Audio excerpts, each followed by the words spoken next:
이 세상의 모든 가정들 가운데에는 시어머니와 며느리의 고부간의 갈등이 있는 가정들이 많이 있습니다.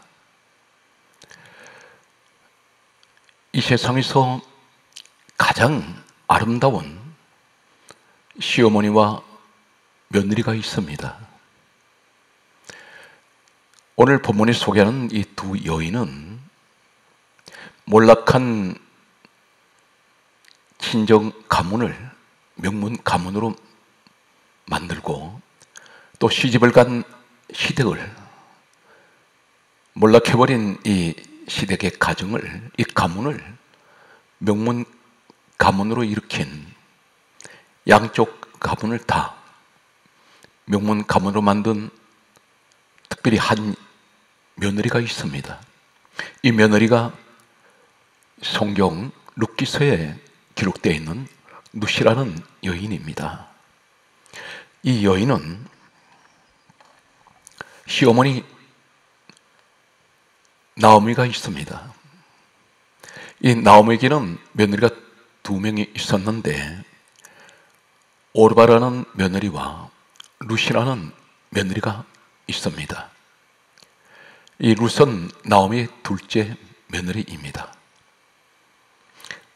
오늘 살아가는 모든 가정이 본문에 소개되는 나오미와 룻과 이 시어머니와 며느리 관계를 통하여 하나님께서 축복하시는 이 축복이 오늘 이 시간에도 시어머니와 며느리 관계에서 갈등을 겪고 있는 가정이 있다면 오늘 특별히 이 말씀을 통하여 그분의 가정이 가장 하나님 축복하시는 그러한 가정이 되기를 간절하게 소망하면서 함께 말씀으로 은혜를 나누겠습니다.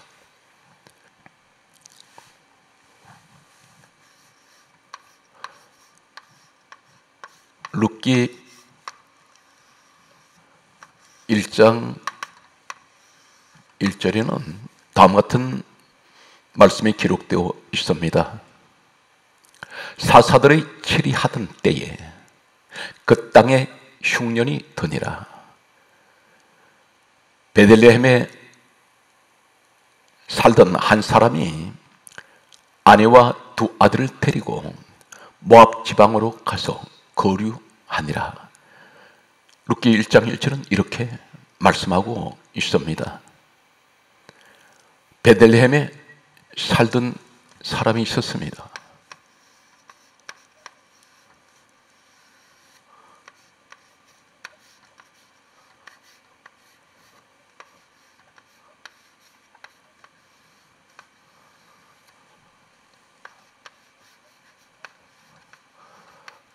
이 땅에 흉년이 찾아왔습니다.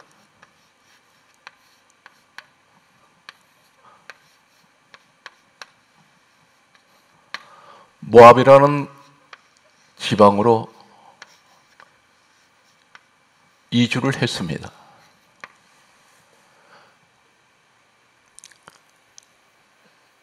이때 상황은 사사기 21장 25절에 보게 되면 사사기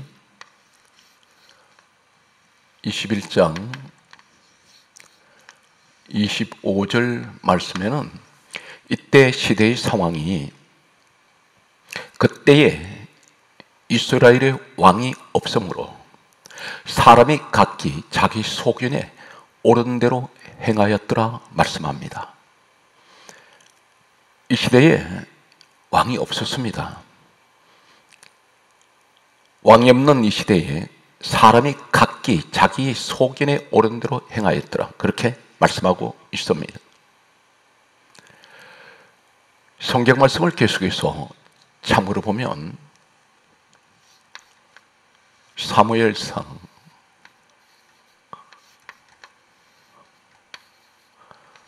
8장 7절 말씀에 보면 본래 왕이 있었습니다.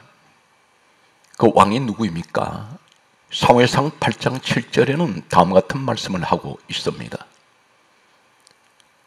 하나님께서 하시는 말씀이 그들이 나를 버려 자기들이 왕이 되지 못하게 하였도다 말씀하십니다. 하나님께서 왕이셨습니다. 이스라엘을 다스리시고 통치하셨습니다. 이스라엘을 보호하셨습니다. 그런데 이스라엘 사람들이 하나님이 왕이 되는 것을 싫어했습니다. 하나님께서 말씀하셨습니다. 버렸다고 말씀합니다. 오늘 이 시대가 어떤 시대입니까? 베들레헴. 이 베들레헴이란 성경에 강조하시는 말씀은 무엇입니까? 성경은 다음과 같이 말씀하고 있습니다. 이사야 34장 16절과 디모데 후서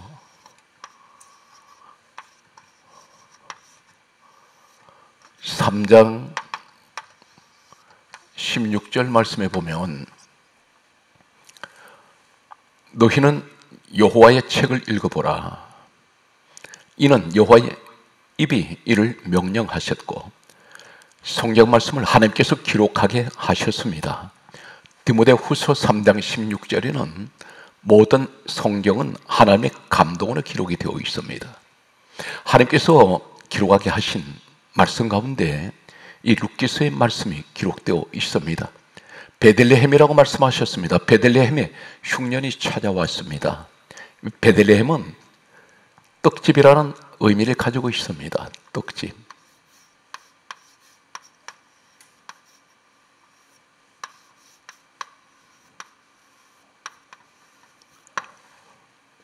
복음적으로 떡집은 무엇을 말씀합니까?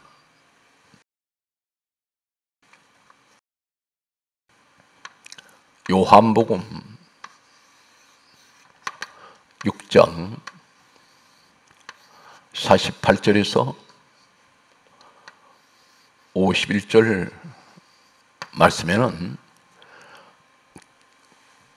예수님께서 친히 하신 말씀이 내가 생명의 떡이라 말씀하셨습니다. 하늘에서 내려오신 생명의 떡이라고 말씀하셨습니다. 바로 떡은 복음적으로 예수 그리스도를 말씀하고 있습니다. 베들레헴에 예수님께서 마태복음 2장 5절에는 예수님께서 베들레헴에 오셨습니다. 베들레헴은 예수님이 오시는 곳이고 베들레헴은 생명의 떡이 되시는 예수 그리스도, 복음적으로 무엇을 말씀하고 있습니까? 에베소서 1장 23절에는 교회는 주님 몸이라고 했습니다. 바로 떡집은 오늘날 복음적으로 주님의 몸 된 교회를 의미합니다. 이곳에서 있던 한 가정이 떠났습니다. 떠난 것은 흉년이 찾아왔습니다. 흉년은 두 가지가 있습니다. 영적인 흉년이 있고 육적인 흉년이 있습니다. 환경이 어려워서 교회를 떠나가는 사람들, 그들이 어디로 갑니까? 모압이라는 곳으로 갔습니다. 모압은 세상을 의미합니다. 모압에는 하나님이 계시지 않습니다. 그들은 모압 사람들은 하나님을 섬기는 곳이 아닙니다. 우상을 섬기고 있습니다. 이곳은 육신적인 쾌락이 있고 즐거움이 있는 곳입니다. 한 가정이 베들레헴의 흉년을 만나서 그들은 모압 세상으로 갔습니다. 오늘날 하나님 안에 있던 사람들이, 교회 생활하던 사람들이 영적인, 육적인 흉년을 만나서 세상으로 떠나가는 모습을 말씀하고 있습니다. 그때에 왕이 없었다고 했습니다. 그런데 그 본래 왕이신 우리 하나님께서 왕이셨는데 그들은 버렸다고 말씀하십니다. 오늘날이 어쩌면 영적으로는 똑같은 시대가 바로 이 룻기 시대와 마찬가지입니다. 왜 그렇습니까? 예배를 드릴 때는 하나님 살아계십니다. 그리고 말씀도 듣습니다. 그런 믿음을 가지고 있습니다. 그런데 예배가 끝난 후에는 완전히 세상 사람으로 돌아가 버립니다. 내 생각대로, 내 방법대로, 내 감정대로, 자기 소견대로, 옳은 대로 행합니다. 바로 그 시대가 룻기 시대였습니다. 하나님께서는 계속해서 룻기 1장 2절 말씀에 보면 모압으로 떠나갔던 이 한 가정에 가족이 4명이 있었습니다. 남편, 아내, 2 아들이 있었습니다. 그런데 하나님께서는 이 4사람의 이름을 성경은 정확하게 기록하게 하셨습니다. 왜 하나님께서 이 가족들 전체 이름을 기록하게 하셨을까요? 분명 하나님께서 어떤 전하시고자 하시는 메시지가 있습니다. 이 가정의 남편은 엘리멜렉입니다. 엘리멜렉.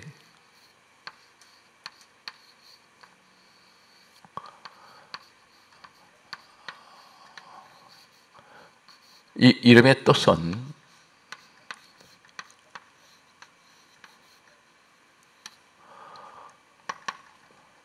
하나님은 나의 왕이라고 그렇게 의미합니다. 하나님은 나의 왕이시다.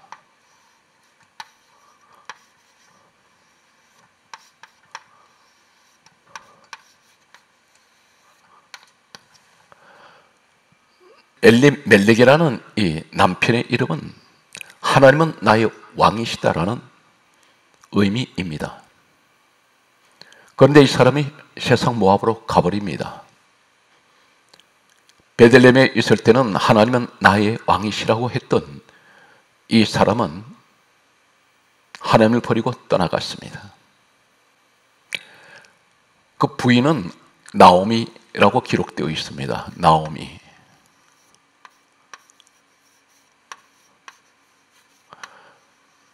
나오미라는 말은 기쁨이라는 의미가 있습니다.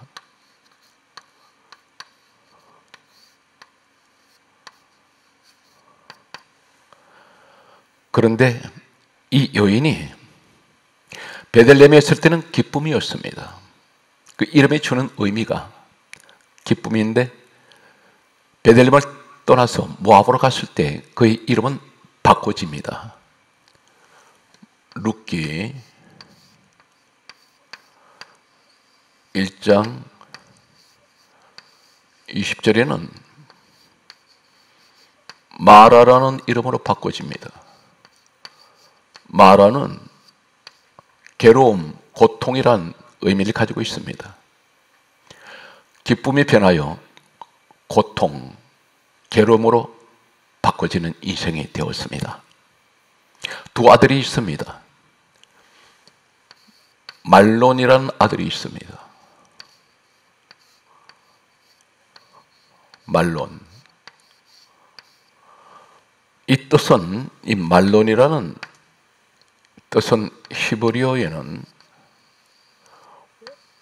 성경 원문에는 이 말론이란 말은 마흘론입니다.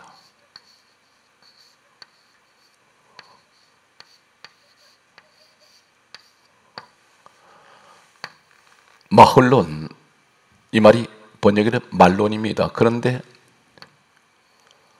이 마흘론이라는 이 이름의 원문은 본래가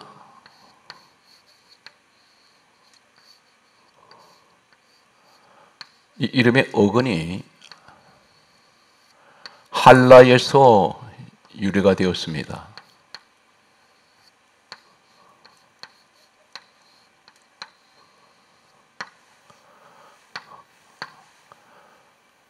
이 할라라는 이 원어에 똑같은 이 할라 단어를 사용하는 히브리어 원문은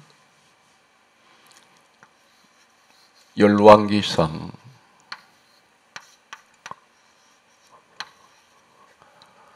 22장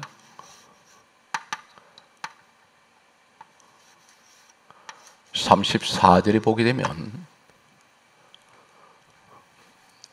부상하다,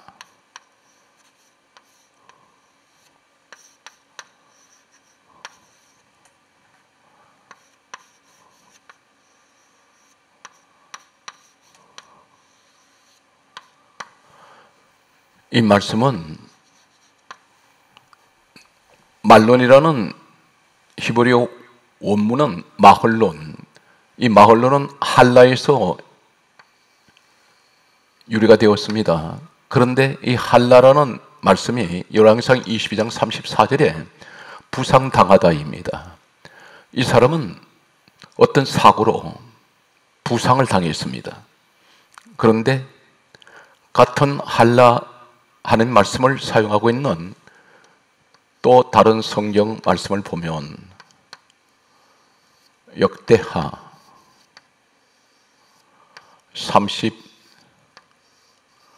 35장 23절에는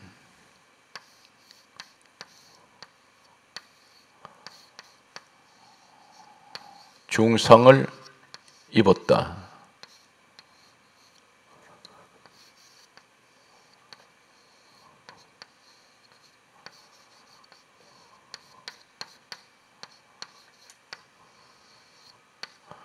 이 말씀에서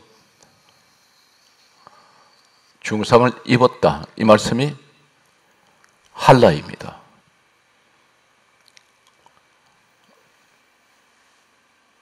열왕기상 22장 34절에 이 말론이라는 이름의 의미는 부상당하다, 중상을 입었다입니다. 그런데 성경 말씀을 계속 보면 에스겔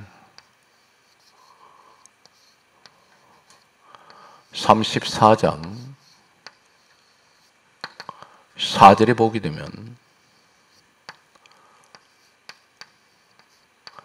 병 든 자, 그리고 연약한 자, 이 말씀이 할라입니다.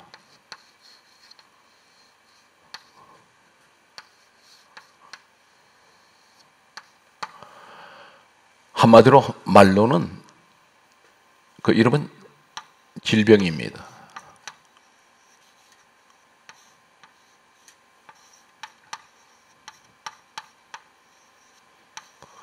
이렇게 추론합니다.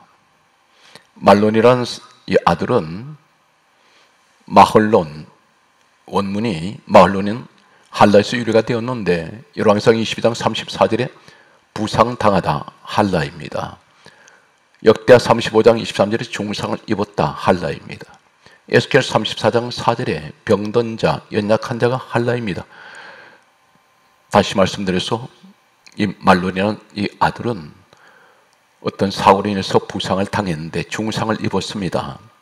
그런데 그는 병이 들어서 고통 중에 있습니다. 이것이 말론이라는 원어에 나타나는 의미입니다. 기론이라는 아들이 있습니다. 기론.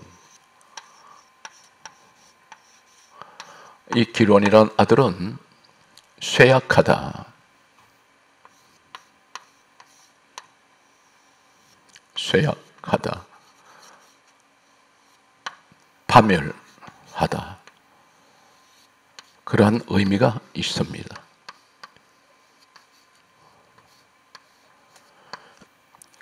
이 기론이라는 아들은 약골이라는 그런 의미입니다. 대단히 몸이 약합니다. 하나님께서 이 가족의 이름을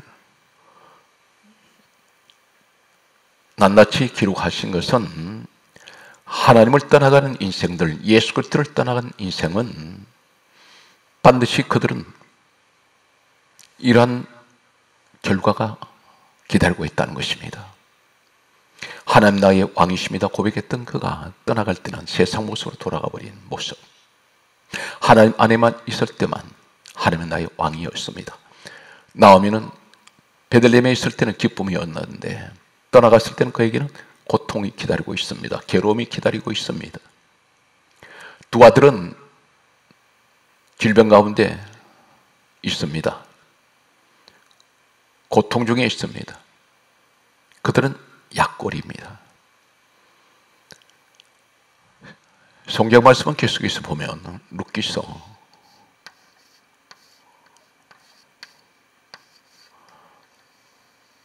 1장 4절에서 5절에 보게 되면 며느리 오르바가 있습니다.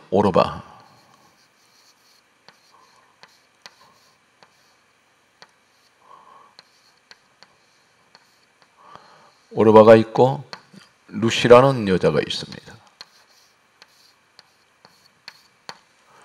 오르바는 큰 며느리입니다. 이 의미는 등을 돌리다입니다.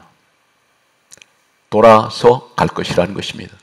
룻이라는 여자는 친구라는 그런 의미를 가지고 있습니다.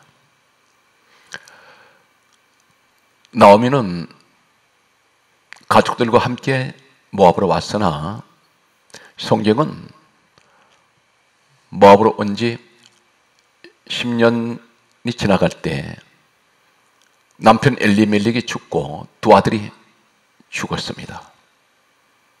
이 말씀을 기록을 하고 있습니다. 이제 나오미는 이 모압 땅에 있어야 될 이유가 없습니다. 베들레헴에 있을 때 모든 것을 다 정리하고 잘 살아보겠다고 흉년을 피해서 모압으로 왔는데 10년이 지났을 때 얻은 것은 나오미는 이제 더 이상 모압 땅에 있어야 될 이유가 없습니다. 사랑한 남편도 두 아들도 다 죽었습니다. 모든 것을 잃어버렸습니다. 그는 다시 베들레헴으로 돌아가려고 합니다.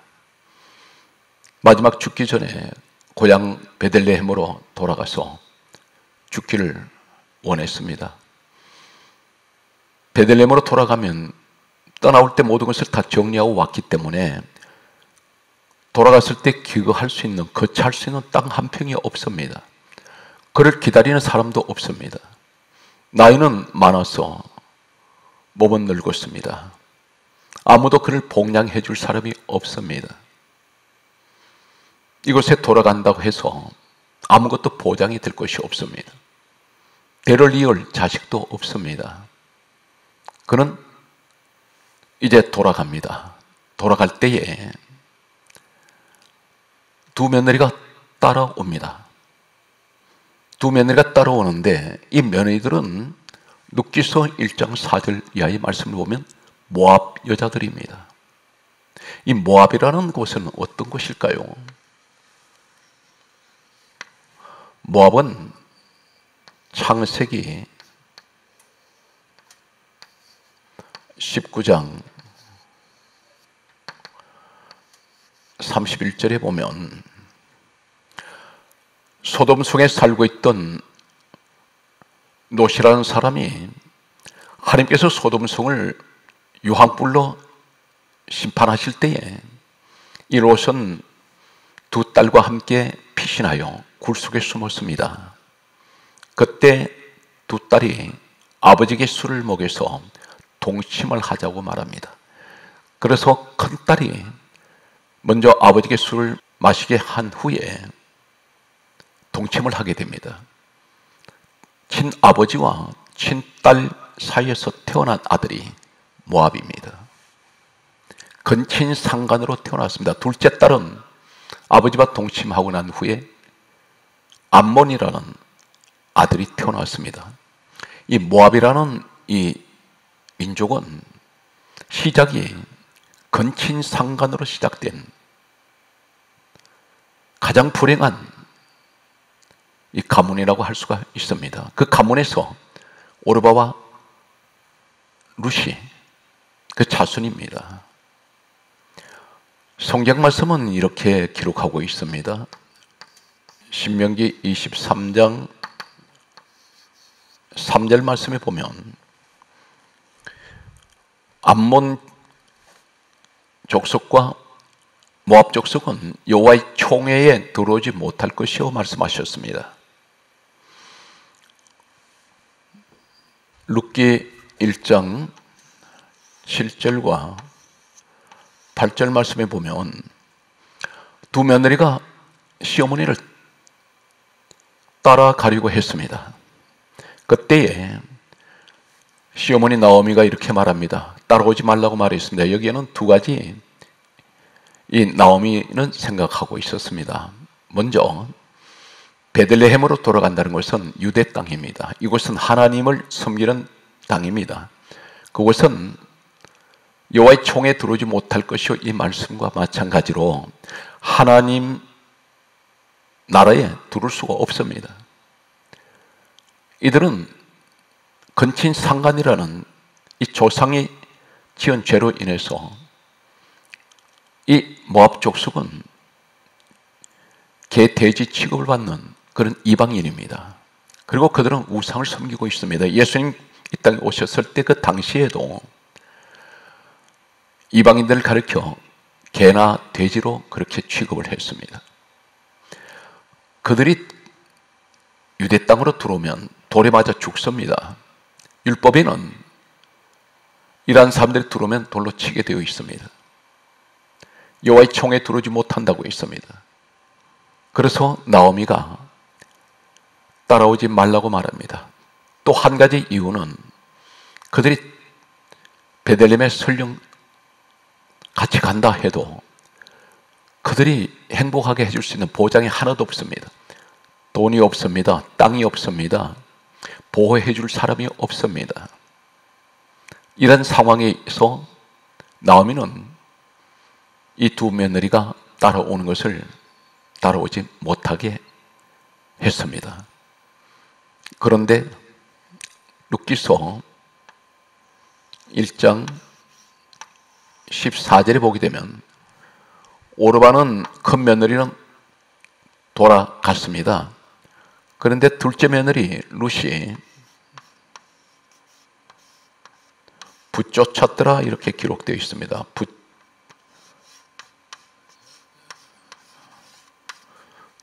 붙찾더라.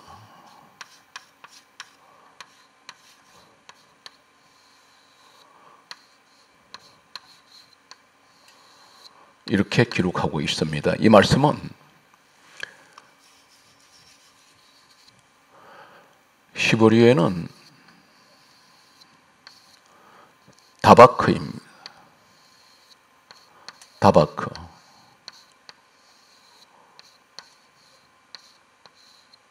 이 말씀은 시편 119편 31절에 매달리다입니다. 매달리다.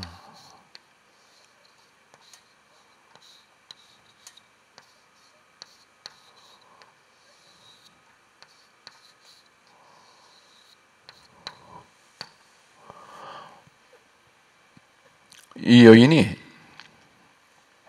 결사적으로 룻은 나오미에게 매달립니다. 그 이유가, 가장 큰 이유는 룻기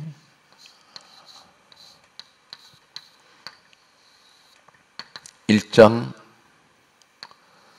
16절에는 룻이 나오미에게 결사적으로 매달리는 것은 어머니의 하나님이 나의 하나님이 되시리이다, 이 고백을 하고 있습니다. 이 말씀은 어머니가 전도했다는 것입니다. 어머니의 하나님이 나의 하나님이 되시리이다, 이 말씀은 어머니부터 전도받은 우리 하나님, 나의 하나님이라고 고백합니다. 모압 땅에서는 하나님을 제대로 섬길 수가 없습니다. 그들의 섬기는 신이 따로 있었습니다.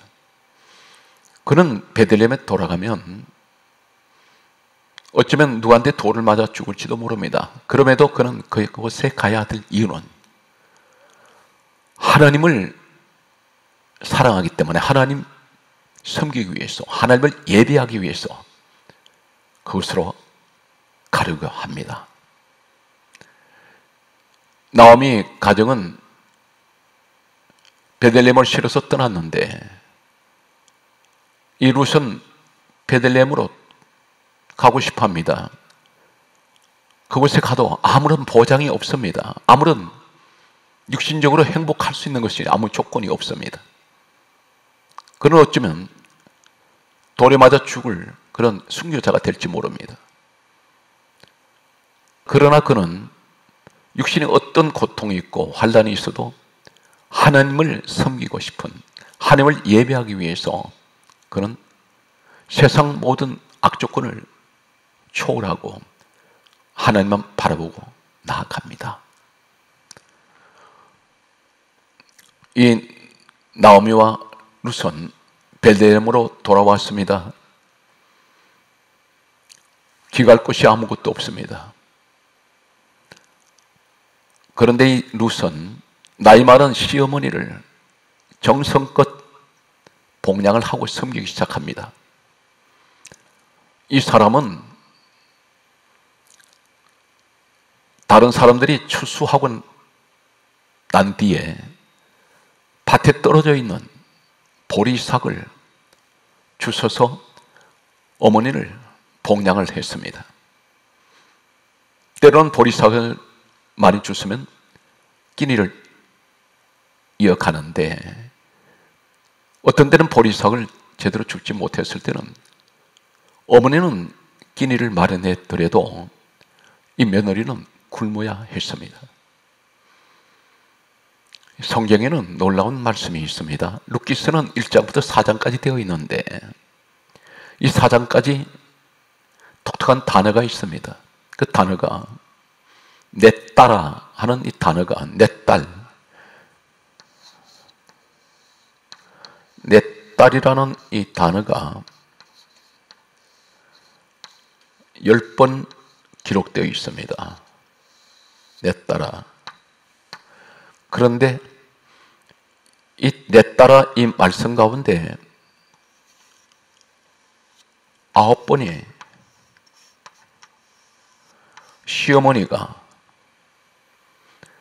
며느리 룻을 향하여 하는 말입니다. 내 딸아. 며느리라고 단 한 번도 부른 적이 없습니다. 사랑하는 성도 여러분, 가정은 어떻습니까? 시어머니가 며느리 볼 때 며느리로만 보십니까? 딸로 보시기 바랍니다. 이 딸이란 말은 며느리와 확연한 차이가 있습니다. 마치 하늘과 땅 차이입니다. 딸은 내 몸을 통해서 태어난 자식을 딸이라고 부릅니다. 그런데 딸은 아무리 잘못을 해도 그 친정 어머니가 볼 때는 관대하게 이해하려고 합니다. 그런데 며느리는 작은 실수만 한 가지를 했어도 이 시어머니가 며느리를 용납하지 않을 때가 있습니다. 때로는 비판을 합니다. 때로는 핍박을 합니다. 그리고 듣지 않는 데서 흉을 봅니다. 그런데 이 시어머니 나오미는 룻을 볼 때마다 자신의 친딸같이 그렇게 생각하고 있었습니다. 자신의 분신, 내 생명과 같은 그러한 의미가 있습니다.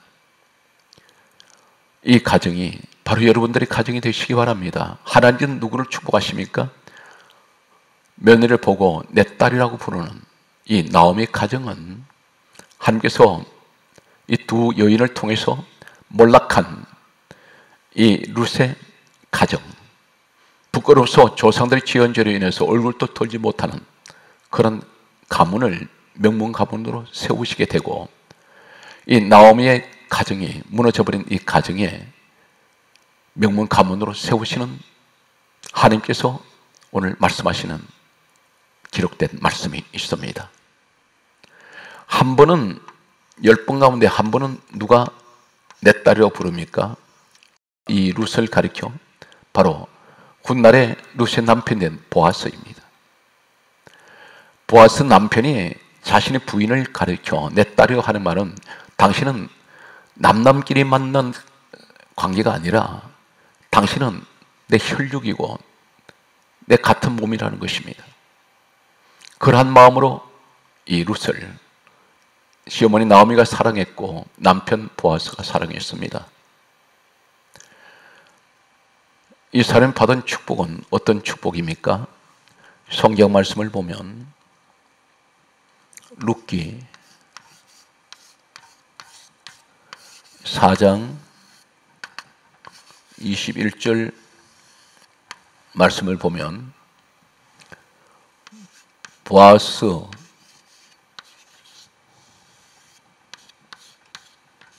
룻의 남편을 통해서 오벳 아들이 태어났습니다.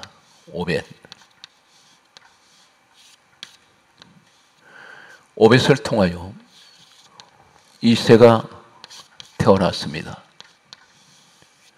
이새를 통하여 다윗이 태어났습니다. 이 가정은 왕족 가문입니다. 다윗은 왕입니다.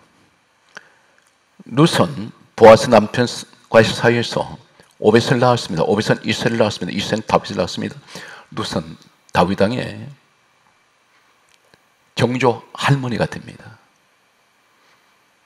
양 가문을 왕족 가문으로 만든 여인이 바로 이 룻입니다. 어머니를 정성껏 봉양했습니다. 효도했습니다. 하나님을 오직 섬기기 위해서 그는 세상 모든 조건을 다 포기하고 그는 베들레헴을 찾아간 여자입니다. 성경 말씀을 보면 성경 말씀은 이 룻기서에는 독특한 내용들이 각 장마다 있습니다. 룻기 1장 20절에는 마라,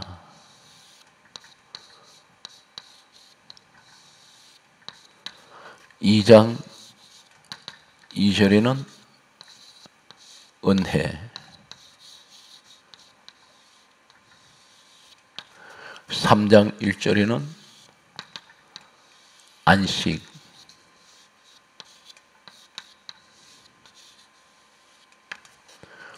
4장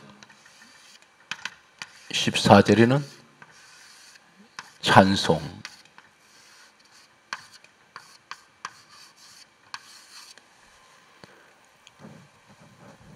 하나님을 떠나갈 때는 마라가 기다리고 있습니다. 고통과 괴로움이 기다렸는데 다시 돌아올 때 룻기 2장 2절은 은혜가 시작됩니다. 그리고 다시 돌아올 때 3장 1절에 은혜가 시작되면서 안식이 주어집니다. 4장 14절은 하나님을 찬송하게 됩니다. 성경 말씀에는 예수님께서 다음 같은 말씀을 하셨습니다. 마태복음 15장 4절에 말씀하시기를 내 부모를 공경하라. 내 아버지나 어머니를 비방하는 자는 반드시 죽임을 당하리라. 그렇게 말씀하셨습니다. 성경 말씀은 이렇게 또 말씀하고 있습니다. 에베소서 6장 2절에는 말씀하시기를 내 부모를 공경하라. 이것이 약속 있는 첫 계명이니. 그리고 하시는 말씀이 에베소서 6장 3절에 이로써 너가 잘되고 장수하리라. 그렇게 말씀하셨습니다. 성경 말씀에는 하나님이 어디에 계십니까? 어디에서 누구를 돌보십니까? 룻기 1장 6절 말씀에 보면 베들레헴에 하나님께서 자기 백성을 돌보신다 했습니다. 오늘날 베들레헴 하나님 떡집 때는 오늘 복음적으로 생명의 떡이 되시는 예수 그리스도께 계신 떡집은 교회입니다. 교회에 들어오는 사람들, 교회에서 하나님을 섬기는 사람들은 하나님이 돌보십니다. 그리고 양식을 주셨습니다. 분명히 이 말씀은 루키서 1장 6절에 정확하게 기록하고 있습니다. 사랑하는 성도 여러분, 특별히 이 가정의 달을 우리가 보내면서 모든 가정이 시어머니와 며느리가, 시어머니는 오늘 본문의 룻을 보면서 내 딸아 부르는, 며느리라고 생각하지 않는, 친딸같이 늘 생각하는, 그리고 서로 사랑하는 아름다운 이 시어머니와 며느리 관계를 통하여 하나님께서는 이 가문을 축복을 하셨습니다. 오늘도 범사위에 하나님 크신 은혜가 함께 하시고, 오늘 이 가정의 달을 보내면서 모든 가정이 고부간의 갈등이 없이 항상 나오미 그리고 룻 같은 이런 시어머니와 며느리의 관계가 되셔서 가장 화목하고 하나님께서 가장 기뻐하시는 후세에 자손이 명문 가문이 되는 오늘 이러한 축복이 여러분과 함께 하시기를 주 예수 이름으로 축원합니다.